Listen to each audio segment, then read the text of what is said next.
School আছে পড়ুয়া নেই, সেটাও প্রায় 5 বছর ধরে। রাজ্যে এমন সরকারি এবং সরকার অনুমোদিত স্কুলের সংখ্যা 348টি। স্কুল শিক্ষা দপ্তরের সমীক্ষায় উঠে এসেছে এমনই চাঞ্চল্যকর তথ্য।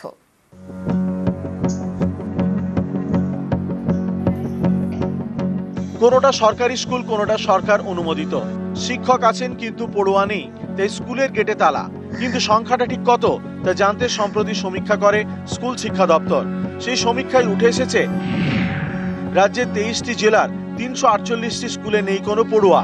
2020 থেকে পড়ুয়া শূন্য। এর মধ্যে বেশিরভাগই প্রাইমারি স্কুল, কোনোটা সরকারি, কোনোটা সরকার অনুমোদিত। স্কুল শিক্ষা দপ্তরের রিপোর্টে বলা হয়েছে উত্তর 24 পরগনায় বন্ধ হয়ে গিয়েছে 60টি স্কুল, হাওড়ায় 24টি, পূর্ব বর্ধমানে 18টি, দক্ষিণ 24 পরগনায় 17টি এবং হুগলিতে বন্ধ 13টি স্কুল। এইসব স্কুলগুলির মধ্যে একটি মায়াপল্লী জিএসএফপি স্কুল। উত্তর 24 পরগনার ইছাপুরের এই স্কুলের গেটে দীর্ঘদিন ধরে তালা। হ্যাঁ, আমি এই স্কুলটায় পড়তাম আর এই স্কুলটা আগে প্রচুর ছাত্র ছিল। টিচার যখন আস্তে আস্তে কমে গেল, তখন আস্তে আস্তে সব ছাত্রছাত্রীও কমে গেল। আপনারা তো এই পাড়ায় বহু লোক পড়তে বলছে। হ্যাঁ, এই পাড়ায় যত দেখছেন বাচ্চা কাচ্চা সব এই স্কুলেই পড়তো। খুবই খারাপ লাগছে। পাড়ার মধ্যে বাড়ির পাশে একটা স্কুল এভাবে। এখন কি স্টুডেন্ট একদমই থাকে না? না, একদমই নেই। টিচারও নেই, স্টুডেন্টও নেই। আগে খুব ভালো চলতো, অনেক ছাত্রছাত্রী ছিল এবং স্কুল ভর্তি ছাত্রছাত্রী ছিল। আস্তে আস্তে দেখি ছাত্র কমে গেল সব। হঠাৎ করে কেন এরকম হলো বুঝতে পারলাম না। তারপর এখন তো একেবারে বন্ধ। একেবারেই টোটালি বন্ধ হয়ে গেছে। তাও কতদিন ধরে বন্ধ হয়েছে? তা হয়ে গেল বছর 3-4-5 হলো। পশ্চিম মেদিনীপুরের ঘাটাল, এখানকার গম্ভীরনগরের গান্ধী প্রাথমিক বিদ্যালয় 7 বছর ধরে বন্ধ। এই বিদ্যালয়ে তো আপনারা পড়াশোনা করেছি আমরা। হ্যাঁ, আমার দাদারা করেছে, আমার পূর্বপুরুষরাও করেছেন। সবচেয়ে পুরনো হচ্ছে যে 1928 সম্ভবত, যেটা আমাদের শোনা। 28 সালে এই গান্ধী প্রাথমিক বিদ্যালয় প্রতিষ্ঠা হয়েছিল। শিক্ষক মহাশয় তো আছেন, খাতায় কলমে আছে বলে শুনেছি, আমরা জানি না, হয়তো খাতায় কলমে আছে কিন্তু স্কুল নেই। স্কুলে ছাত্র নেই, ছাত্র তো নেই, তখন থেকেই উঠে গেছে স্কুল। স্কুলে কেউ আসে না। না, স্কুলটা অন্তত 3-4 বছর বন্ধ হয়ে গেছে আর কি। আগে কি দেখেছেন এখানে? আগে তো আমাদের সব স্বামীরা বা আমাদের সবাই বলেছে ওখানে সব পড়াশোনা করেছে ওই স্কুলে। ছাত্র সংখ্যা বারবার কমে যাওয়ার জন্যই সেটা। শিক্ষক 2 জন ছিলেন লাস্ট পর্যন্ত, একজন ছিলেন মহিলা আর একজন হেডমাস্টার মশাই। পড়ে রয়েছে স্কুল বিল্ডিং। এই বিল্ডিংগুলোকে কোন কাজে লাগানো হবে তা জানতে চেয়ে জেলা প্রশাসনগুলিকে চিঠি দিয়েছে স্কুল শিক্ষা দপ্তর। 2020 সাল থেকে 2024 সাল, গত 5 বছরে রাজ্যের এই 348টি স্কুলে একজন পড়ুয়াও ভর্তি হয়নি। 70 বা 80-র দশকের এই স্কুলগুলি বর্তমানে এই বেহাল দশায়। স্কুল শিক্ষা দপ্তরের সমীক্ষায় এমনই তথ্য উঠে এলো। ক্যামেরায় সৌমেন দাসের সঙ্গে সোমরাজ বন্দ্যোপাধ্যায়, নিউজ 18 বাংলা, কলকাতা। নিয়োগ নথি সংরক্ষণ নিয়ে সতর্ক প্রাথমিক শিক্ষা পর্ষদ। 2016 নিয়োগে যাবতীয় নথি সংরক্ষণ করতে চিঠি। গোপনীয়তার সঙ্গে সব নথি সংরক্ষণ করে রাখতে হবে। অনুমতি ছাড়া কোনো নথি কাউকে দেওয়া যাবে না। সব জেলার ডিপিএসসি চেয়ারম্যানকে চিঠি পর্ষদ সচিবের। আর এই নিয়োগ প্রক্রিয়া বর্তমানে বিচারাধীন। 2016 নিয়োগ প্রক্রিয়া বিভিন্ন জেলায় ডিপিএসসি অফিস মারফত হয়েছিল, তাই প্রত্যেকটি জেলায় নিয়োগ নথি থাকবে। পরবর্তী নির্দেশ না হওয়া পর্যন্ত সব নথি সংরক্ষণ। টানা বৃষ্টির জের ফুঁসছে একাধিক নদী, আর এর মধ্যেই জল ছাড়ছে ডিভিসি। এতে ক্ষুব্ধ নবান্ন।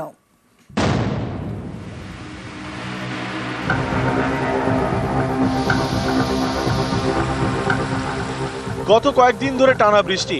এই বৃষ্টিতে দক্ষিণবঙ্গের চরম ভোগান্তি। এরই মধ্যে জল ছাড়ছে ডিভিসি। এতে ক্ষুব্ধ নবান্ন। জল ছাড়ার আগে নবান্নকে জানাতে হবে, ডিভিসিকে জানিয়েছে রাজ্য। বৃষ্টির জেরে এখনো রাজ্যের বিভিন্ন জেলায় জমা জলের দুর্ভোগ।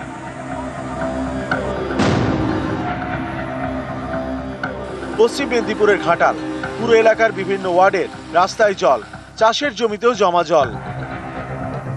সমস্যা, যাতায়াতের সমস্যা, জল শরীর খারাপ হলে ডাক্তারখানা যাওয়ার অসুবিধা, বাজার টাজার করতে যাওয়ার অসুবিধা, সব দিক দিয়ে। তারপরে চাষবাসের তো সব ফসল নষ্ট হয়ে গেছে, তিল, বাদাম, জল বাড়ছে।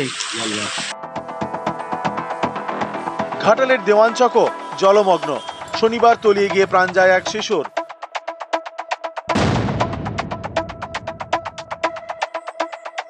পশ্চিম মেদিনীপুরের ডেবরা।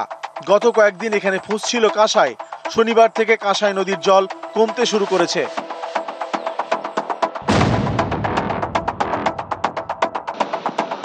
ঝাড়গ্রামে জলের নিচে রাস্তা, ভৈরববাকির জল বাড়ছে, এর জেরে ভোগান্তি। নিউজ 18 বাংলা। নদীর বুকে বাজারের আবর্জনা দূষণে জলপাইগুড়ির করলার চোখে জল। এতে ক্ষুব্ধ প্রশাসন। মহকুমা শাসক সতর্ক করলেন ব্যবসায়ীদের। জলপাইগুড়ি শহর, এই শহরের মাঝখান দিয়ে বয়ে গিয়েছে করলা নদী। এই নদীর বুকে জমছে বাজারের আবর্জনা। করলা নদীর পাড়ের দিনবাজার। অভিযোগ, প্রতিদিন নদীর বুকে পাড়ে ফেলা হয় বাজারের আবর্জনা। চারিদিকে ছড়ানো প্লাস্টিক, থার্মোকল। দূষিত হচ্ছে নদী। এরই বিরুদ্ধে সরব স্থানীয় এবং পরিবেশ প্রেমীরা। অভিযোগ পেয়ে শনিবার দিনবাজারে পৌঁছন জলপাইগুড়ি সদরের মহকুমা শাসক। করলার হাল দেখে মেজাজ হারান, ব্যবসায়ীদের সতর্ক করে দেন যাতে কোনো রকমভাবে কঠিন বর্জ্য নিষ্কাশনের ক্ষেত্রে অসুবিধা না হয়। প্লাস্টিক বর্জ্য এবং থার্মোকল এগুলো নিয়ে আমরা একটা সমীক্ষা নিরীক্ষণ করছি। জলপাইগুড়ি শহরকে, জলপাইগুড়ি পৌরসভাকে কেন্দ্রবিন্দুতে রেখে সকলে মিলে আমরা সুন্দর রাখতে চাই। ব্যবসায়ীদের সতর্ক করেছেন মহকুমা শাসক। নদীতে এবার আবর্জনা ফেললে ব্যবসায়ীদের লাইসেন্স বাতিলের হুঁশিয়ারি দিয়েছে পুরসভা। এসডিও সাহেব আসছিলেন গত 26 তারিখে, আমাদের নিয়ে একটা মিটিং করেছিলেন উনি। তো তখন কথা হয়েছিল থার্মোকল, প্লাস্টিক বর্জনের ব্যাপারে। ওই ব্যাপারটা আমরা কত দূর কাজ করেছি। আমরা এর আগেও কয়েকদিন ধরে থার্মোকলের নিয়ে আমরা মাঝবাজারের পিছনে যারা ফেলতো তাদের অ্যানাউন্স করেছি। কিছু মাল পড়ে আছে, সেটা উঠে নেওয়ার ব্যবস্থা করছি। আর থার্মোকল যাতে নদীতে না পড়ে, পরিবেশ দূষণ যাতে না হয়, আমরা সেদিকে নজর রাখছি। বহুদিন থেকে আমরা করলা নদীকে দেখছি। জলপাইগুড়ি শহরের এটা টেমস বলেই আমরা জানি, আমাদের প্রাণকেন্দ্র। অথচ অদ্ভুত রকমভাবে আমরা দেখছি যে করলা নদী এখনও দূষণের গ্রাসে আরও ধীরে ধীরে এগিয়েই যাচ্ছে। বহুবার প্রশাসনিক তরফেও বহু ব্যবস্থা তারা নিয়েছেন, কিন্তু দুর্ভাগ্যবশত একটা বড় অংশের ব্যবসায়ীরাও কিন্তু এখনও সজাগ হননি, যার ফলে তারা কিন্তু নিয়মিতভাবে এখনও করলা নদীকে দূষিত করে যাচ্ছেন। জলপাইগুড়ি থেকে শান্তনু কর, নিউজ 18 বাংলা। ম্যাট্রিমনি সাইটে ব্যবসায়ী পরিচয় দিয়ে বন্ধুত্ব, পরে বিয়ের প্রলোভন দিয়ে 44 লক্ষ টাকা প্রতারণা। হুগলির এক তরুণীর অভিযোগের ভিত্তিতেই পুলিশের জালে 2 অধরা মূল অভিযুক্ত। বিয়ের প্রতিশ্রুতি দিয়ে প্রতারণা, লক্ষ লক্ষ টাকা গায়েব। অভিযোগ পেয়ে তদন্তে নামে হুগলি গ্রামীণ পুলিশের সাইবার ক্রাইম থানা। ধরা পড়ে 2 জন। তার মধ্যে জাহির আব্বাসের বাড়ি হুগলির খানাকুলে, অভিষেক রায়ের বাড়ি ঝাড়খণ্ডে। জানা গিয়েছে, ম্যাট্রিমনি সাইটে এক ব্যক্তির সঙ্গে পরিচয় হয় হুগলির তরুণীর। ওই ব্যক্তি নিজেকে ব্যবসায়ী বলে পরিচয় দেন, তরুণীকে বিয়ের প্রস্তাব দেন। দুজনের মধ্যে কথা এগোতে থাকে। অভিযোগ, ওই ব্যক্তি ব্যবসার কারণ দেখিয়ে তরুণীর থেকে টাকা চান। ধাপে ধাপে মোট 44 লক্ষ টাকা হাতিয়ে নেন। এরপরে তরুণীর সঙ্গে যোগাযোগ বন্ধ করে দেন ওই ব্যক্তি। প্রতারিত হয়েছেন বুঝতে পেরে কামারকুণ্ডু সাইবার ক্রাইম থানায় অভিযোগ দায়ের করা হয়। শেষমেশ জালে 2। আমরা তাদেরকে অ্যারেস্ট করতে পেরেছি। তাদের একজন হচ্ছেন অভিষেক রায়, যার বাড়ি ঝাড়খণ্ডের দেওঘরে। দ্বিতীয় ব্যক্তি যাকে আমরা অ্যারেস্ট করি তার নাম জাহির আব্বাস। যাদেরকে আমরা অ্যারেস্ট করেছি তাদের অ্যাকাউন্টের ট্রানজ্যাকশনটা, রিলেশনশিপটা আমরা এস্টাবলিশ করতে পেরেছি। 5টা অ্যাকাউন্ট আমাদের জোন অফ কনসিডারেশনের মধ্যে আছে বা ইনভেস্টিগেশনে। বাকি আরও এখন ইনভেস্টিগেশন চলছে। ধৃতদের থেকে 40 লক্ষ টাকা উদ্ধার করেছে পুলিশ। বাজেয়াপ্ত করা হয়েছে 3টি মোবাইল ফোন, একাধিক এটিএম কার্ড এবং ব্যাংকের পাসবই। হুগলি থেকে রানা কর্মকার, নিউজ 18 বাংলা। রাস্তা কেন্দ্রে মেরামতির কাজ করছে রাজ্য। রাস্তা মেরামতি নিয়ে জাতীয় সড়ক কর্তৃপক্ষকে চিঠি নবান্নের। রাজ্যের বহু এলাকায় জাতীয় সড়কের অবস্থা খারাপ। টানা বৃষ্টিতে একাধিক জাতীয় সড়কে গর্ত, খানাখন্দ।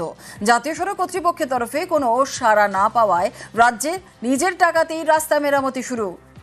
কোনা বেলঘড়ি এক্সপ্রেসওয়ের একাংশে মেরামতি, দুর্গাপুর এক্সপ্রেসওয়েতেও রাস্তা মেরামতি। অবিলম্বে রাস্তাগুলি মেরামতি করতে জাতীয় সড়ক কর্তৃপক্ষকে চিঠি নবান্নের।